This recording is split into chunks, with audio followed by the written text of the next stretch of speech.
சேலம் அரசு தலைமை மருத்துவமனையில் உள்ள சமையல் கூடம் மற்றும் ஹோட்டல்களில் உணவு பாதுகாப்புத்துறை அதிகாரிகள் திடீரென ஆய்வு செய்தனர். உணவு சரியாக சமைக்கப்படுகிறதா, உணவுப் பொருட்கள் தரமாக உள்ளதா என்றும் ஆய்வு செய்தனர். பிளாஸ்டிக் பைகளில் குழம்பு கட்டித்தரக்கூடாது என அவர்கள் எச்சரிக்கை விடுத்தனர்.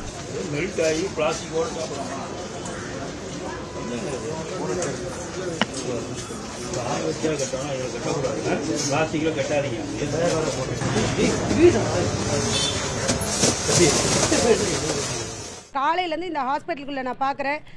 என்னோட பையனை வந்து இப்போ நார்மல் வார்டுக்கு மாற்றிட்டாங்க. அந்த வார்டில் பேஷண்ட் கொடுக்குற வாழைப்பழம், பிரெட்டு, முட்டையெல்லாம் ஒரு ஓரத்தில் கிடக்குது.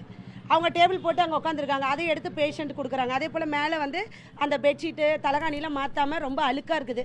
நம்ம கேட்டால் அங்கே சரியான ரெஸ்பான்ஸ் இல்லை. அங்கே கேளு இங்கே கேளுன்னு சொல்கிறாங்க. என் பையனை ட்ரீட்மெண்ட்டுக்கு இங்கே சேர்த்துருக்கிறதுனால நான் எதுவுமே பேசக்கூடாதுன்ட்டு பயங்கர டென்ஷன், டயர்டில் அவங்ககிட்ட வந்து செல்லை பிடிங்கிட்டு இங்கே வந்து உட்காந்து டீ குடிக்க வரேன்.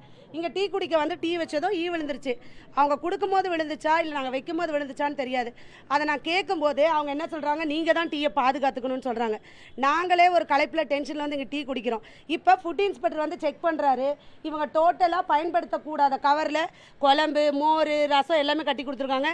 அதையே தான் நாங்களும் வாங்கி சாப்பிட்ருக்கோம். இங்கே கூட நான் வச்சுருந்தேன் எங்களுக்கு கொடுத்த மோர்லாம். அதே ஒரு ஆதங்கத்தில் தான் கேட்டேன். எல்லா பேஷண்ட்டுமே ஒரு கஷ்டத்துக்காக இங்கே வராங்க. காசு இல்லாமல் ட்ரீட்மெண்ட் பார்க்க வராங்க. டீ குடிக்கிற இடத்துல பிரச்சனை, நர்ஸுக்கிட்ட பிரச்சனை, டாக்டர்கிட்ட பிரச்சனைனா அவங்க எங்கே தான் போவாங்க? எங்களை மாதிரியே எல்லாம் முன் வந்துலாம் பேச மாட்டாங்க.